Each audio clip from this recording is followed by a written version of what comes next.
Assalamualaikum warahmatullahi wabarakatuh. Bagaimana kabarnya anak-anak? Semoga selalu sehat ya. Berjumpa lagi dengan Ibu di channel ini.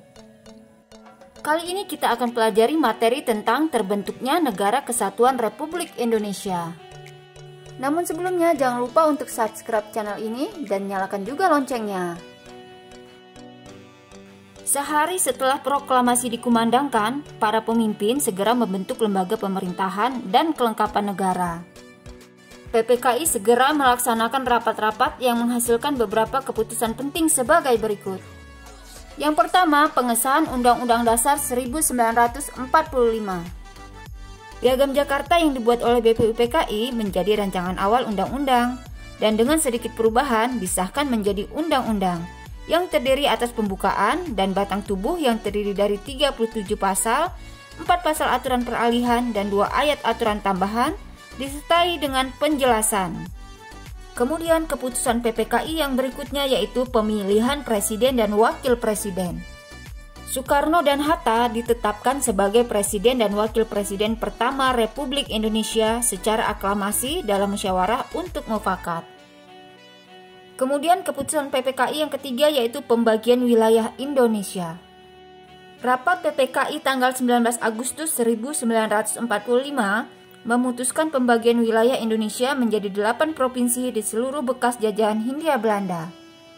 Kedelapan provinsi tersebut adalah Sumatera, Jawa Barat, Jawa Tengah, Jawa Timur, Sunda Kecil, Maluku, Sulawesi, dan Kalimantan. Yang berikutnya yaitu pembentukan kementerian. Pada tanggal 2 September 1945 dibentuk susunan Kabinet RI yang pertama. Kabinet ini merupakan kabinet presidensial yang bertanggung jawab kepada presiden. Anggotanya diangkat dan diberhentikan oleh presiden. Tugasnya membantu presiden dalam menjalankan roda pemerintahan sesuai amanat Undang-Undang Dasar 1945. Adapun susunan Kabinet Republik Indonesia yang pertama tersebut adalah sebagai berikut. Diangkat 16 orang menteri, yaitu Menteri Dalam Negeri, Menteri Luar Negeri, Menteri Keuangan, Menteri Kehakiman, Menteri Kemakmuran, Menteri Keamanan Rakyat, Menteri Kesehatan, Menteri Pengajaran, Menteri Penerangan, Menteri Sosial, Menteri Pekerjaan Umum, Menteri Perhubungan, dan 4 orang Menteri Negara.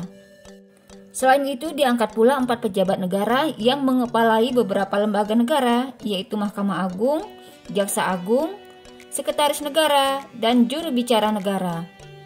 Selanjutnya yaitu pembentukan Komite Nasional Indonesia Pusat atau KNIP.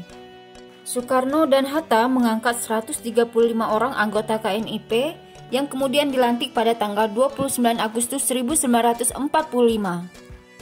Tugas dan wewenang KNIP adalah menjalankan fungsi pengawasan dan berhak ikut serta dalam menetapkan garis-garis besar haluan negara. Yang berikutnya yaitu membentuk kekuatan pertahanan dan keamanan. Pada tanggal 23 Agustus, Presiden Soekarno mengesahkan secara resmi Badan Keamanan Rakyat sebagai badan kepolisian yang bertugas menjaga keamanan. Dan pada tanggal 5 Oktober berdirilah TKR atau Tentara Keamanan Rakyat yang dipimpin oleh Supriyadi dan bermarkas pusat di Yogyakarta. Oke, itu tadi materi kita tentang terbentuknya Negara Kesatuan Republik Indonesia. Terima kasih sudah menyimak. Assalamualaikum.